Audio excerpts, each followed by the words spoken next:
My wife opened our marriage without telling me, so I got full-blown revenge on her. Dad, really? Mom's right, you really are a fool. Those were the last words I heard from my daughter before I hung up. Over the next few days, she sent texts and left voice messages, but I deleted them all after hearing the first few words. They echoed my ex-wife's sentiments. My daughter made her choice 10 years ago, and I see her attempts at reconciliation as insincere. I'm Tom Williams. I was married to Kayla Williams.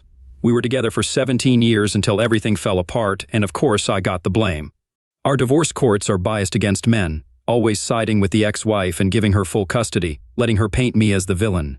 The divorce laws in this country seem to be written by people who hate men. We had 2 kids, a 14-year-old son and a 16-year-old daughter. I thought everything was great. I loved my wife, and I believed she loved me. Our kids were smart, athletic, and well-behaved. Carly, our daughter, was a daddy's girl, and Josh, our son, was a friendly and athletic boy. I worked as a mechanical engineer, and Kayla was an accountant. We both kept fit and looked good. Carly idolized me and wanted to be an engineer like me. She got her driver's license on her 16th birthday and loved driving. She would help me in the garage from a young age, handing me tools while I worked on my car collection. We often went to car shows together, spending weekends immersed in our shared hobby. I was good at household chores, and Carly liked helping me. I taught her plumbing, electrical work, drywall, and painting. She even assisted with installing new appliances and laying a concrete slab. For most things, she came to me for advice and help, while she turned to her mom for girl issues. We were open and honest with each other, and she came to me when she was in trouble. Josh, on the other hand, wasn't into cars. He was a good student, excelling in English literature and social studies, and talked about becoming a lawyer. He was more attached to his mom than me. A few weeks ago, Kayla started acting distant and occasionally zoned out. When I asked if everything was okay, she brushed me off. It was Friday night when I got home from work at 6, and things felt off. There were no dinner smells, and Carly didn't greet me. I assumed the kids were out with friends. I put my briefcase in my office and went upstairs to change. In the bedroom, I found Kayla's black dress, lingerie, stockings, and heels laid out. It seemed we were going out, though she hadn't told me. She was in the bathroom applying makeup when I walked in. "Where are we going, honey?" I asked, taking off my shirt. "We're not going anywhere," she replied. "Then why are you wearing so much makeup and laying out a hot outfit?" "I'm not going anywhere with you. I'm going out." "Really? Where are you going, and where are the kids?" "The kids are spending the night with friends. I have a date, and I won't be back until morning." "A date? You're not coming back until morning?" "Exactly. If all goes well, I'll spend the night with him." "Are you insane? You can't expect me to put up with this. If you want to go out, wait until a divorce is final." "Stop being ridiculous. There won't be a divorce. I just need this one night to prove to myself that I'm still attractive. If you love me, you'll let me have this. If you loved me, you wouldn't even think about it. I love you, but I need this. I'm getting older and need to feel attractive. Clarence, who's 10 years younger, has been flirting with me, and I accepted his proposal. It's just one night to boost my confidence. I'm not putting up with this. Remember our wedding vows? If you do this, you're breaking them. It's just one night. Afterward, it'll be back to normal, I promise. Are you stupid, or do you think I am? If you break your vows, it's over. I'll see a lawyer immediately. Don't be an idiot. There will be no divorce. If you try, I'll fight you and make you lose everything. I'll get full custody of the kids and make them hate you. You say you love me but threaten all this? I do love you, but if you try to divorce me, I'll fight. I just need this one night. And what about in a few years when you feel the same way again? It won't happen again. It's just one night to satisfy my curiosity. Maybe I'll even learn something new to spice up our bed life. If you go through with this, our marriage is over. Cancel the date, and we can try marriage counseling. We'll talk about counseling when I get back tomorrow." She continued getting ready. I changed into jeans and a t-shirt and left the room. Later, she came downstairs in her outfit, clutching a small purse, and checked herself in the mirror by the door. I sat in the living room as a car horn honked outside. "He's here. I have to go now. I'll see you in the morning." She leaned in to kiss me, but I turned away and she kissed the air instead. She frowned at me. "Fine. Once you calm down, everything will be back to normal." With that, she turned to leave. I made one last plea. "If you walk out that door, it's over. Think twice about throwing away 17 years of marriage." She looked back at me. "I'm not throwing anything away. I'll be back, and everything will be fine." With that, she opened the door and left. I started crying, mourning the loss of my marriage and the woman I had loved exclusively for 20 years, 17 years of marriage, a year of engagement, and 2 years of dating. I couldn't understand how she could do this to me. She never expressed any dissatisfaction. Our bed life was normal, and she never asked for more. I would have given her anything she wanted. We never fought, just had normal disagreements that we always resolved. I had already decided what to do if she left. Half an hour later, still waiting for her to come back, I finally got up and went to work. She didn't return, so I went upstairs to implement my plan. It wasn't great, but it was all I had. Our house had 4 bedrooms, the master bedroom, Carly's room, Josh's room, and a large guest bedroom with a private bathroom. I moved into the guest room. It took me 2 hours to move everything. I knew the divorce laws in our no-fault state favored the wife, meaning she'd likely get the house, the kids, alimony, and I'd be left with the bills. Settled in my new room, I went to our home office and logged into our online banking. Years ago, I opened an account in my name to buy gifts for her without ruining the surprise. Now, I decided to use it differently. I transferred half of our checking and savings to my personal account. Then I paid off and canceled all our credit cards and issued new ones in my name. I'd transfer my direct deposits at work on Monday and call our broker to split our investments. Having done what I could, I poured a glass of Jim Beam and went to bed. It was a rough night. The bed felt empty without her, and my mind wouldn't stop racing. I kept thinking about what I could have done differently. Should I have tried to stop her? Confronted the guy with a baseball bat or a weapon? Was it worth going to jail? I barely slept, dozing off now and then. When morning light came through the window, I got up, took a shower, shaved, and dressed. I went downstairs, had breakfast, and read the paper with a couple of cups of coffee. At 9, Kayla returned. I was in my office, looking at apartments for rent. I had already researched attorneys and scheduled an appointment for Monday afternoon. "Good morning, sweetheart. I'm home, as promised," she said cheerfully as she entered. I ignored her. My anger had been building all night and morning. I realized I didn't deserve her disrespect, and there was nothing I could have done to stop her. It was her choice entirely.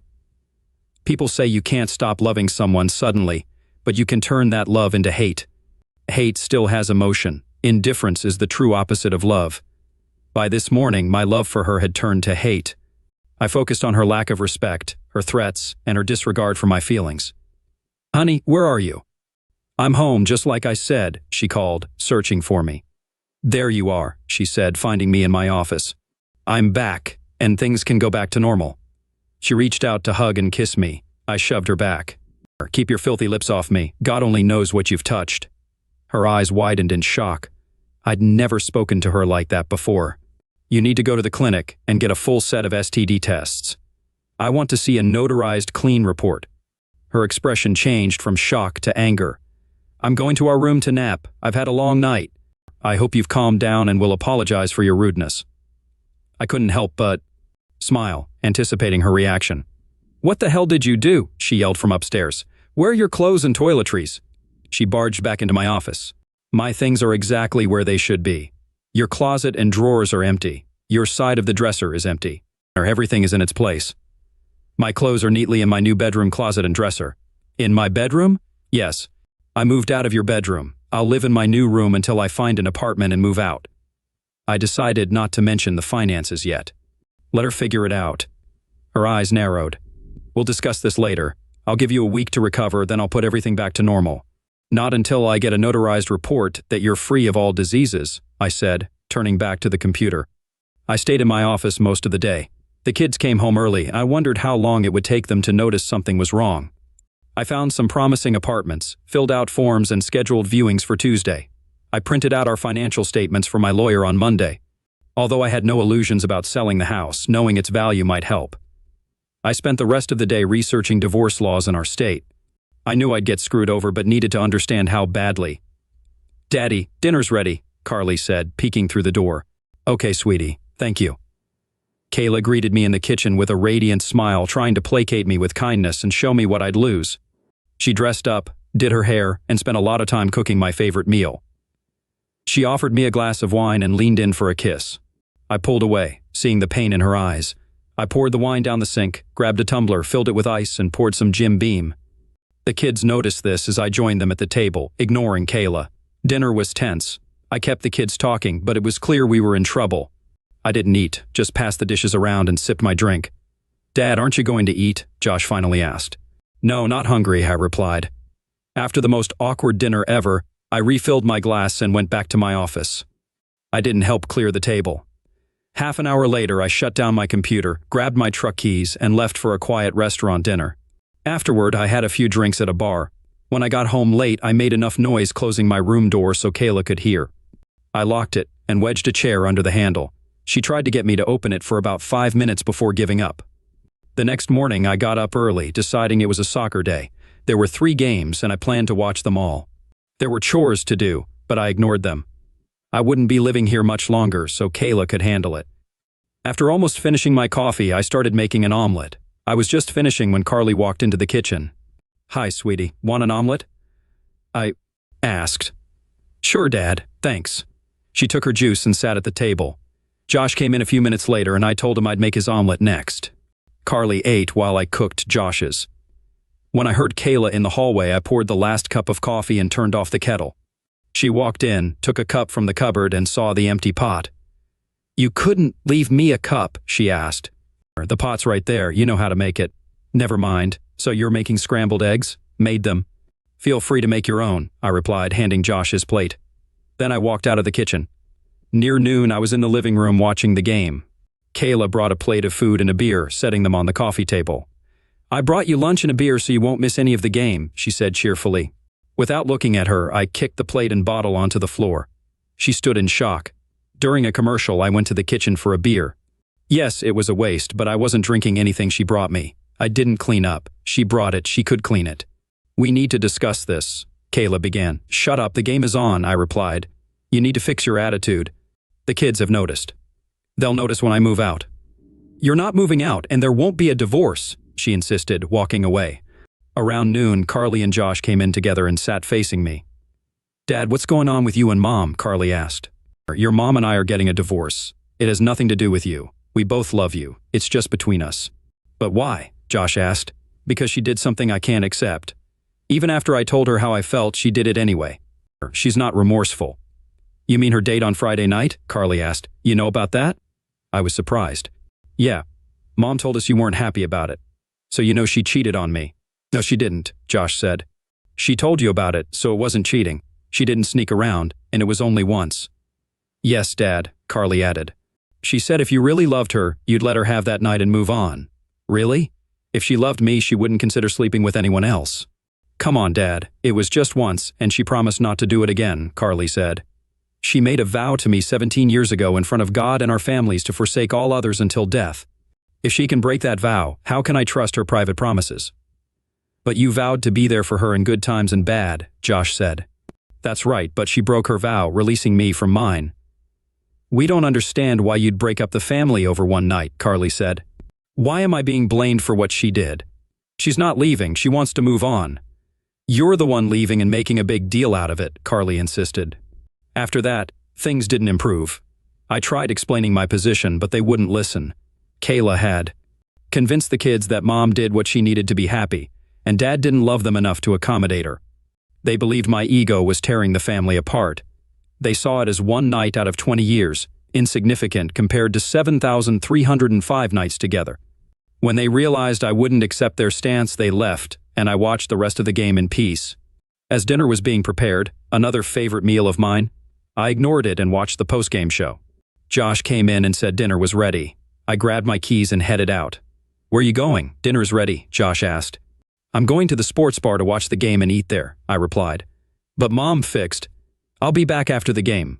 The sports bar had a good burger and seasoned fries. I had 1 beer per quarter, enough to drive the 5 minutes home. When I returned, everyone was in bed. The plate and bottle were gone from the coffee table, which made me smile. Monday morning, I left early and called my broker from the office to split our investments. I opened a new account and transferred half of our investments into it. Then I updated my HR records, removing Kayla from my retirement account and listing Carly and Josh as heirs. I also updated my direct deposit to my new account. I informed my boss about the divorce and needing time off. He was supportive. My lawyer confirmed custody would depend on the kids' preference, which didn't look promising based on our conversation. I spent Monday evening at the sports bar watching football and eating tacos. I ignored texts and calls from Kayla but told Carly where I was. She wasn't happy. When I got home, they all gave me dirty looks. I went to my office, and by the time I went to bed, everyone was asleep. Tuesday morning, I left early before anyone else was up. Work was fine, and I took the day off to look at apartments. I found a nice 2-bedroom place, put down a deposit, and planned to move in on Saturday. I bought a couch, table, and chairs from a thrift store to be delivered Saturday afternoon. I decided to take my current bed and home office items with me. When I got home, they were already eating dinner. They hadn't set a plate for me, which was fine since I wasn't planning to eat with them. I made a huge sandwich, grabbed chips and a beer, and headed to my office. "Dad, why are you being such an idiot?" Carly exclaimed, entering my office. "Your mother cheated on me, showed no respect, and threw it in my face.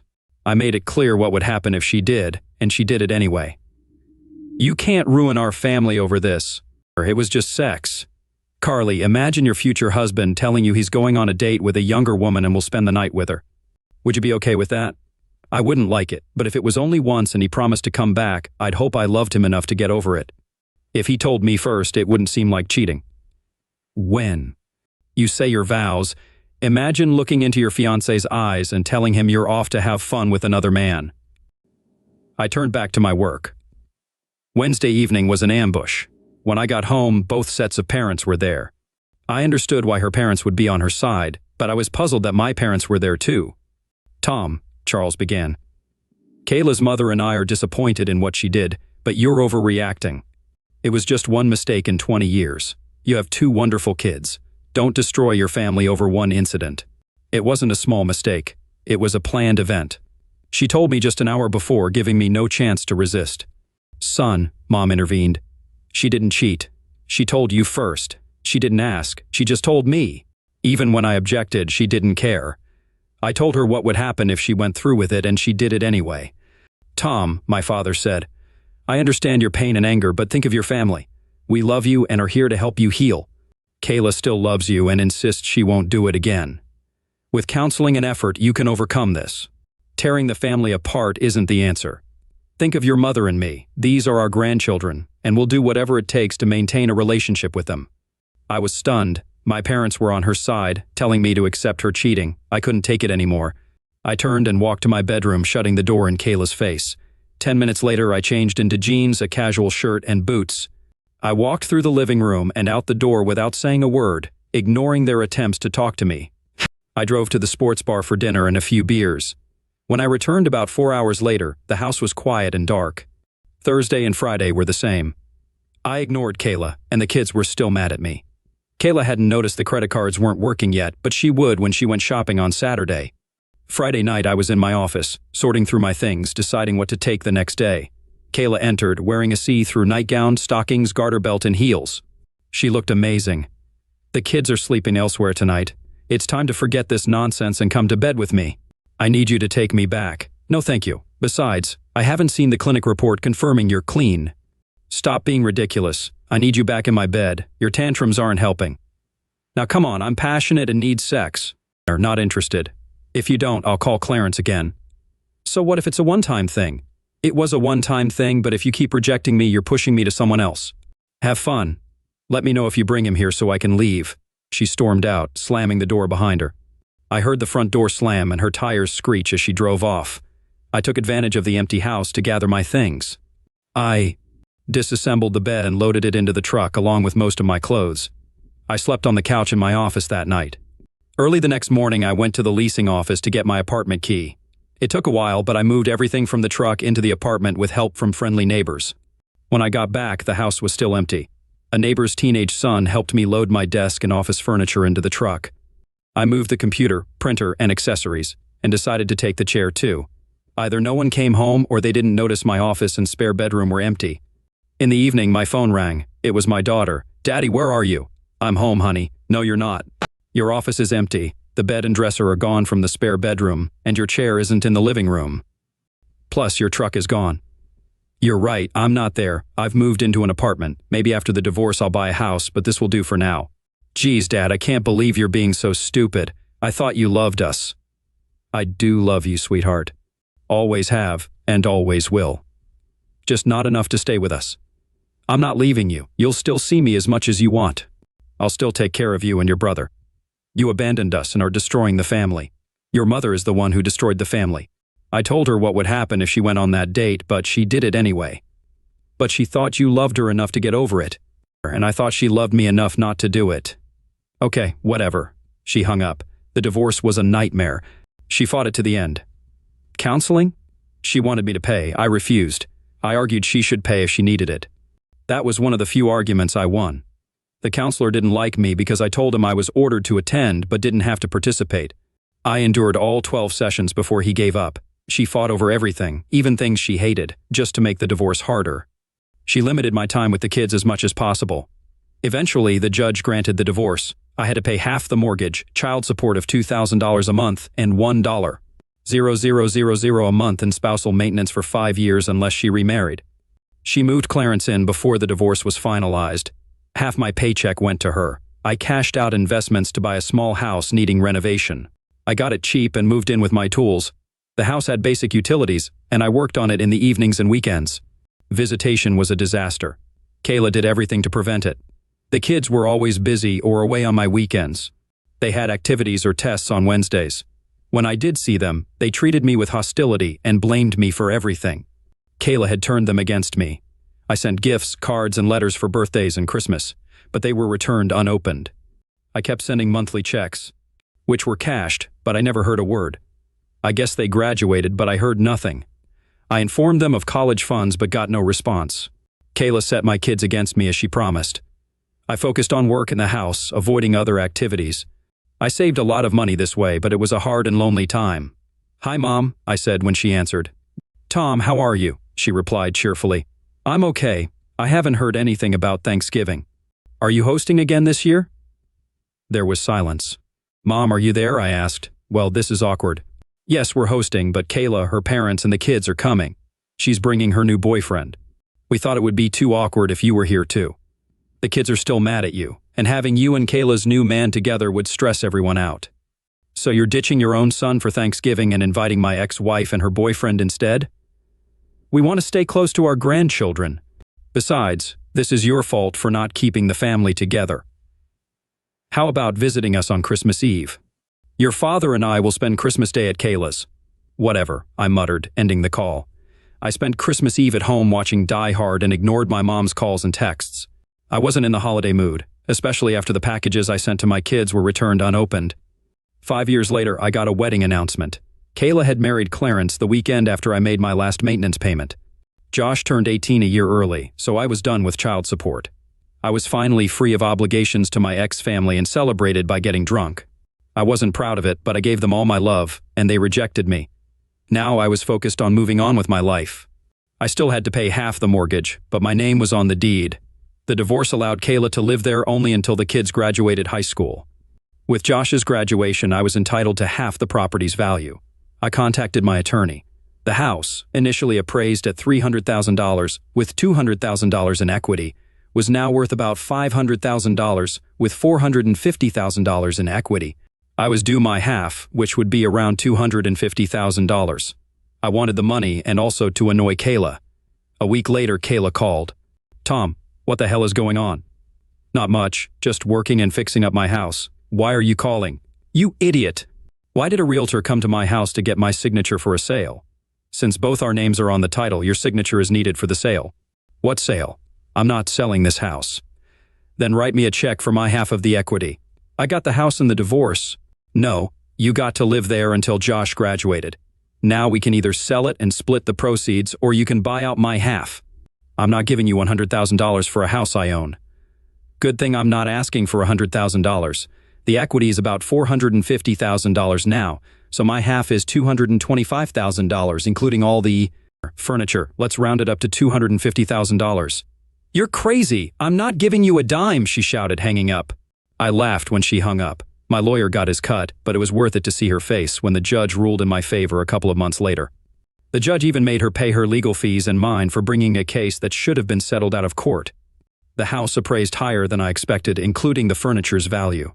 I got $275,000. They bought me out, mostly using Clarence's money, which later got him in trouble. I fixed up my house and built a decent-sized shop behind it.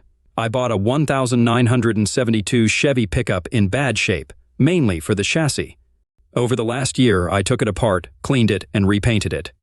When the bodywork was done, I worked on the running gear, rebuilding the rear differential and installing a Borg-Warner T10 4-speed manual transmission. I had fun with the engine, a 427 big block, which I found online and had shipped. I took it apart, sent it to a machine shop for modifications, and added a supercharger. I polished the aluminum and chromed the valve covers, making it shine. The first time I drove it, I almost wrecked it. I floored it on the highway, blowing out the rear tires. I learned to take it slow on the gas pedal after that. A few weeks later, I saw an ad for a car show and decided to enter. I loaded up the '72 Chevy and drove to the park, registered, and got my spot. I noticed a nice 1968 GTO parked next to me. As I set up my shade structure, chairs, and refrigerator, I saw two attractive red-headed women setting up chairs behind the GTO. One looked my age, and the other was about 10 years old. Importantly, I noticed there was no man with them and no ring on the older woman's finger. "Good morning. I like your car," I said cheerfully. "Hi, thanks. I like your truck too," said the older one. "Thanks. Have you been to many of these events?" "This is my first time participating. I'm Tom, by the way." "This is our third time. My ex used to host it before. I'm Marie, and this is my daughter, Jenny. Why don't you two join me in the shade when you're done? I have drinks and could use some tips about these shows." We spent most of the day together, occasionally talking to people about our cars. It was very enjoyable. No, I didn't win any awards, but I had fun.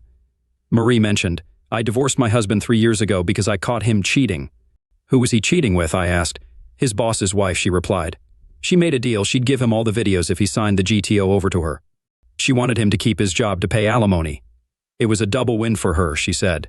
Jenny joined in, saying she was angry at her father and had nothing to do with him anymore. As the show wound down, I suggested, "How about dinner at Red Lobster nearby?"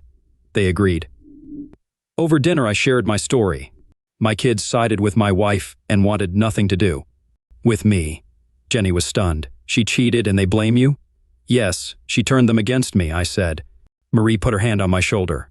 "I'm so sorry, Tom. You don't deserve this."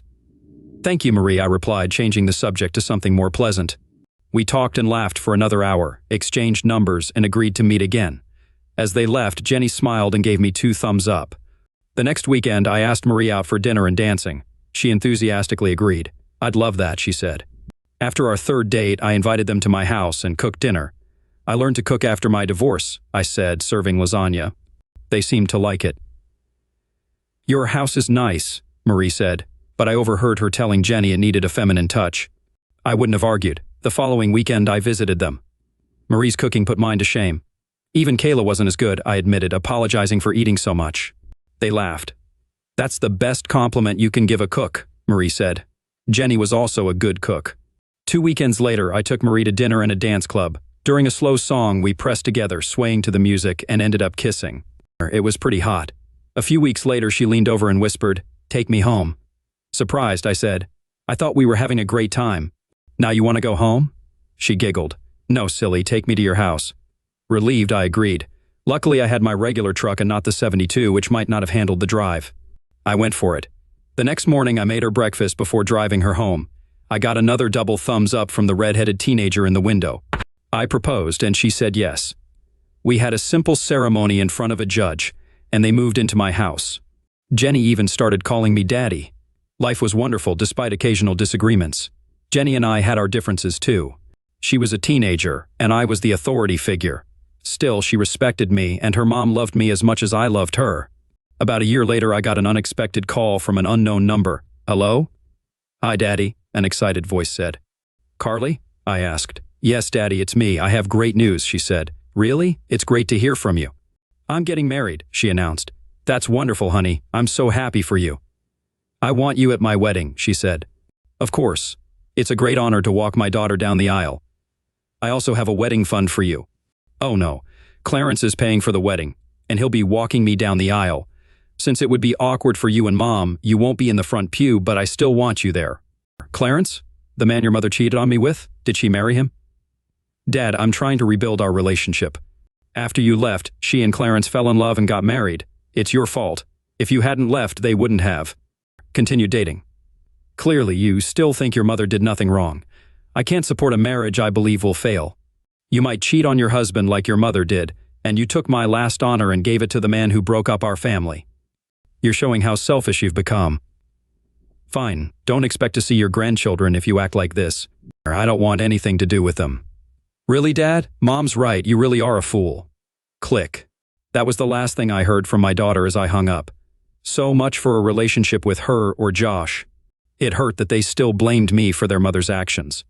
I put my phone away and went to work on the 1963 Chevy pickup I had pulled from a field. I wanted it to be more drivable than my 72, with a rebuilt 350 engine slightly more powerful than the original. I didn't notice Jenny grabbed my phone. I didn't even know she was home. I saw my phone ringing from an unknown number, one of many calls during wedding planning. Hello? Hi, is this Carly Williams? Yes, what can I do for you? You can stop calling my dad and being a cow to him. He's the best man I know, and he doesn't deserve a spoiled strumpet like you reminding him of the past. You and your family are a waste of air. Who are you? I'm Jenny Williams, your sister. My mom married your ex-dad and he adopted me. I love him and respect him. Unlike you. Your mom disrespected her husband and slept with another guy, and you don't seem to care. My biological father cheated on my mom and she kicked him out. If my mom had cheated on my dad, I'd help him throw her out. Your dad is decent and compassionate. I'm thinking of sending your mom a thank you card for letting him go. Oh, and you can tell your grandparents they have another granddaughter, but I don't want anything to do with people who rejected their own son for a cheating strumpet and her traitorous offspring. When you say your vows, think about your husband cheating on you and call me so I can laugh. Have a crappy life, sis. Click. I stared at my phone in shock. First, I learned my father got married without telling us. Then I found out I had a younger sister. I couldn't shake the thought that she looked a lot like me. Before Mom told Josh and me that Dad was leaving over something small, at first, I thought Dad must have had a good reason and considered living with him. But then Mom explained she just needed a small thing to restore her strength. It was just one short period compared to their long time together. Mom was willing to work things out, but Dad wouldn't even try. He was the one leaving and breaking us apart. I couldn't believe how rude Jenny was to me. She didn't give me a chance to explain that Dad abandoned us and Mom was trying to move on. It was a one-time event, insignificant in their long relationship, and yet she called me vile names without knowing me. Why was Dad so upset? Of course. Clarence was walking me down the aisle. He'd been there for me for years. I hadn't talked to Dad since Josh and I told him how angry we were about him leaving. Besides, Clarence was paying almost $20,000 for my wedding. I couldn't imagine how little Dad had set aside. Half an hour later, when my mom and grandmothers came back from shopping, I was still upset about those calls. Honey, what's wrong? Mom asked. I told Dad about the wedding and invited him. I thought he'd want to be there, and maybe we could rebuild our relationship. Oh, that's wonderful, exclaimed Grandma Williams. Is he coming? We haven't heard from him since he called about Thanksgiving years ago. I sighed. No, he got mad when I said Clarence would walk me down the aisle and that it would be awkward for him to sit with Mom and Clarence. That's too bad. I thought he'd gotten over his pig-headedness by now, Grandma said. Well, it gets worse. I found out I have a half-sister, I added. What? They all said in unison. Yes, a girl named Jenny Williams called after Dad hung up. Apparently, he married her mom and adopted her. She wasn't nice on the phone. The nicest thing she said was thanking my mom for being stupid, or she wouldn't have such a great dad. I recounted both phone calls to them. They were shocked by the anger from Dad and Jenny. Tom got married and we weren't invited. He didn't even tell us, Grandma whispered. I have another granddaughter? My wedding day finally arrived. I thought briefly about my father and felt sad he wouldn't be there, but it was my happy day. I was marrying the man I loved. Clarence took my hand and we walked down the aisle to the wedding march. I was beyond happy, surrounded by friends and family. Josh was one of Bobby's groomsmen. Tears of joy filled my eyes. Bobby smiled at me from the altar, and Mom looked at me with pride. Clarence lifted my veil, kissed my cheek, and said, "Congratulations, baby girl." He handed me to Bobby. When the priest asked, "Who gives this bride away?" Clarence replied, "Her mother and I." It felt off, but I couldn't figure out why. As the ceremony began, I repeated my vows, to have and to hold, in sickness and in health, in good times and bad. I couldn't continue. I remembered Jenny's words and imagined Bobby with another woman, then him as a broken man if I cheated. I understand now, I said. Bobby looked concerned. I felt a weight lift off me and smiled. I finally get it, I told Bobby. That's great, Carly, but what did you realize? Everything, I replied, then got serious. Bobby, do you really love me? Of course I love you. How can you ask that? I have to ask because I can't marry you today. The audience gasped. We'll still get married, just not today. This is wrong, and I have to make it right. I only want to get married once for life. Babe, what's wrong? Bobby, I love you. I will marry you, but I need to explain and make things right first. We'll reschedule and plan our wedding again. You're not leaving me at the altar, are you? No. You should come with me. Everyone, I'm sorry, but we can't do this today. We're not canceling, just postponing. We'll let you know the new date. If you don't want to come, we understand. But think of the story you'll tell. The reception hall is ready. Everything's paid for. So enjoy the food, drinks, and dancing. Clarence will cover the bill. I took Bobby's hand and headed back down the aisle. Mom and Clarence blocked my exit. Clarence yelled about the money he'd spent and demanded I repay him. Mom asked, "Carly, what are you doing?" "I'm correcting a mistake I made years ago." "What mistake?" "Listening to you instead of supporting Dad." "The mistake of blaming him for the breakup when it was your fault for cheating." "Carly, I'm your mother. Speak to me with respect." "Respect? Once a cheater, always a cheater." "Carly, how dare you? How dare I?"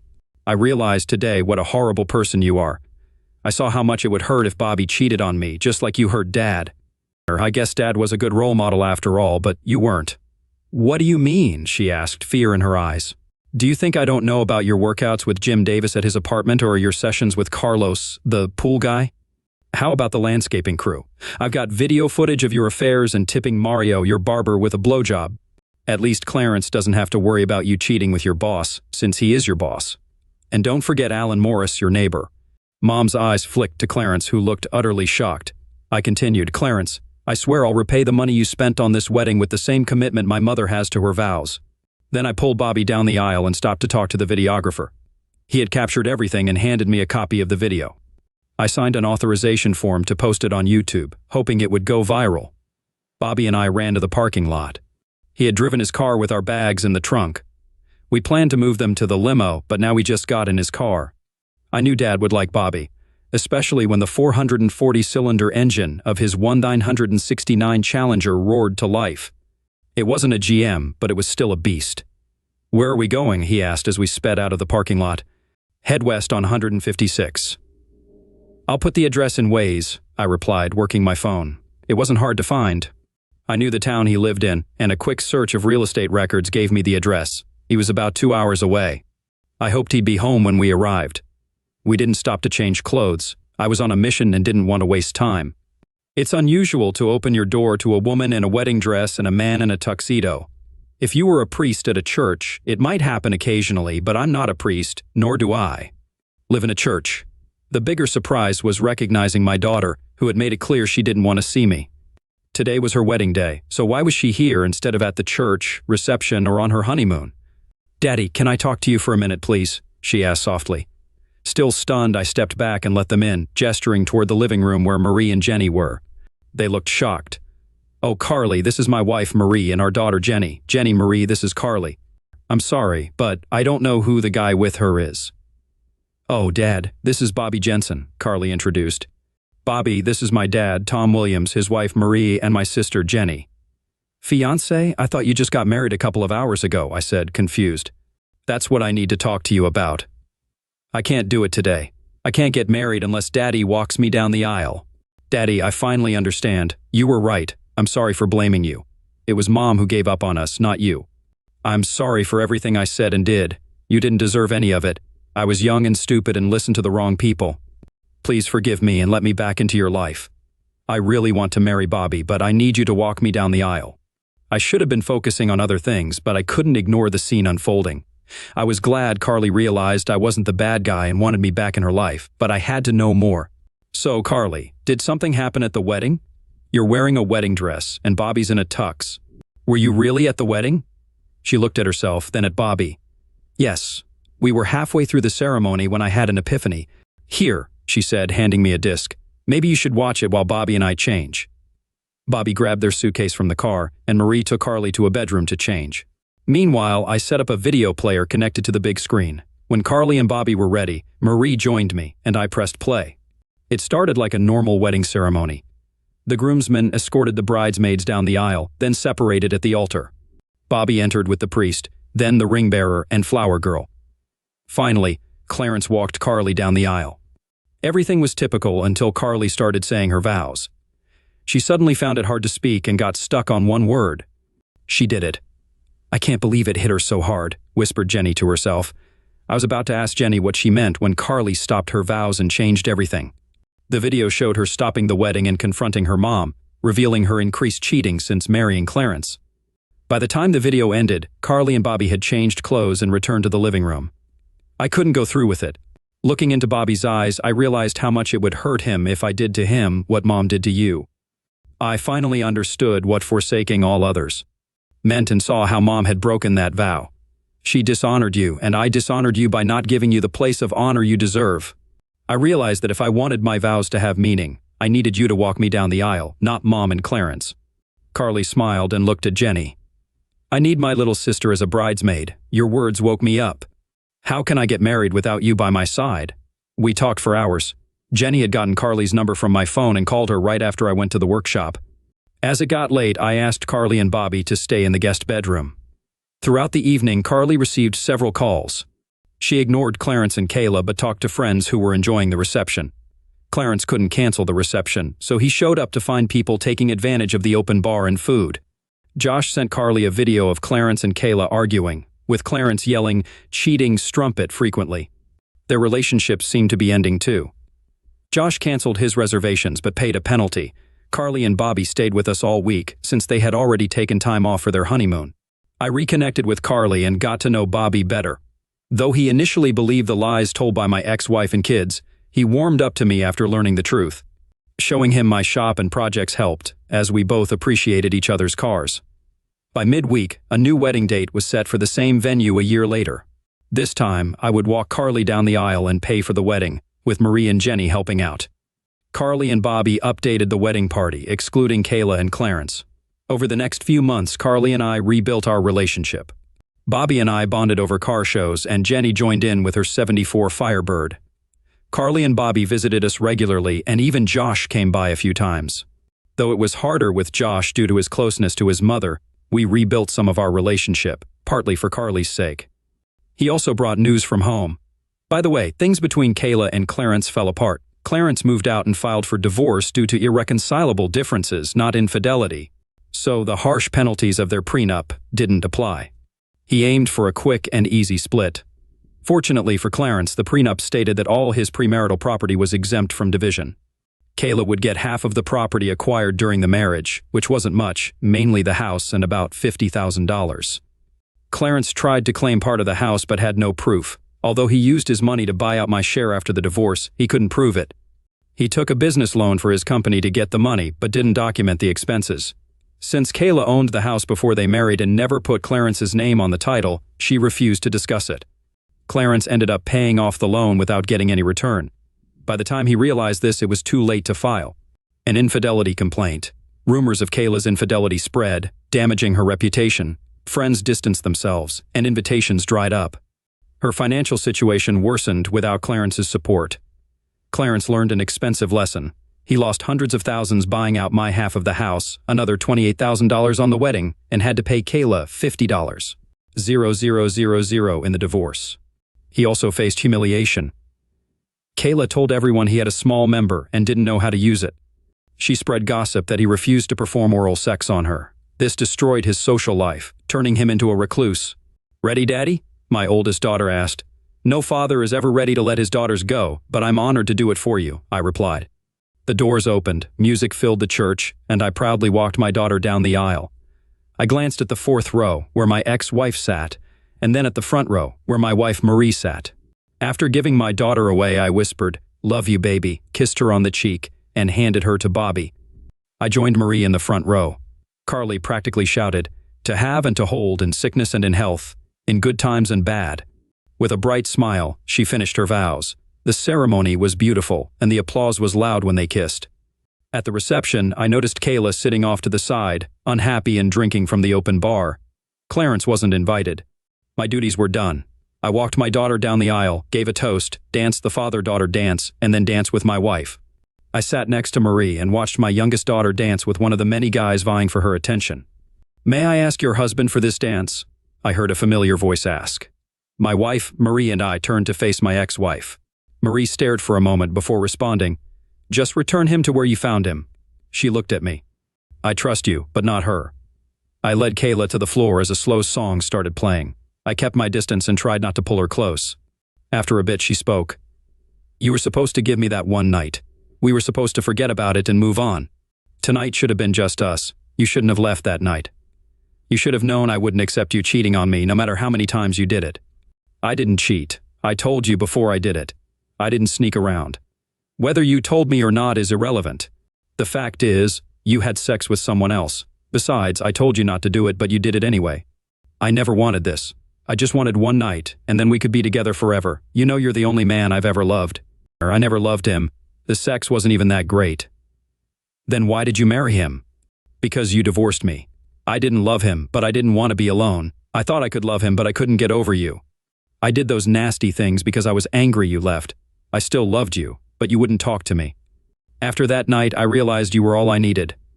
So why did you cheat on him? Because he was terrible in bed. He wouldn't take advice, wouldn't go down on me, and I stopped giving him blowjobs. When I couldn't take it anymore, I found other guys who could satisfy me. I didn't know Carly knew. I never thought she'd leave me like that. I feel sorry for you. We had a great marriage, but you ruined it for one night of mediocre sex. I don't think there's any chance. I laughed. Even if I wasn't married now, you destroyed any possibility of us getting back together by turning our kids against me. I'm happily married now, with another daughter I love. The best I can offer is being civil at events with our children and grandchildren. Thankfully, the song ended. I didn't speak to her again that evening. She couldn't afford the mortgage, so she sold the house and moved into a small apartment. The sale proceeds were enough for her to live on if she was careful. She dated occasionally but never had another serious relationship. Clarence ended up living alone too. Carly and Bobby had a long, loving marriage with 3 children, 2 boys and 1 girl. Josh married a nice girl, and they had 2 daughters. As far as I know, neither cheated on their spouse.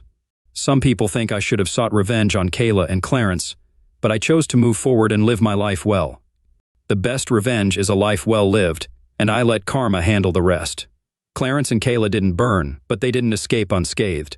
I had nothing to do with their downfall, but I still feel good. I have my wife, daughter, and 2 other children back in my life. I'm surrounded by people who love me and have a good life. Ready, Daddy? My daughter asked. No father is ever ready to let his daughter go, but I'm honored to do it for you, I replied. The doors opened, music filled the church, and I proudly led my daughter down the aisle. My wife smiled from her place of honor in the front row. I joined her after fulfilling this last important duty for my daughter. Don't worry, Dad. I'm going to do it right, Jenny assured me.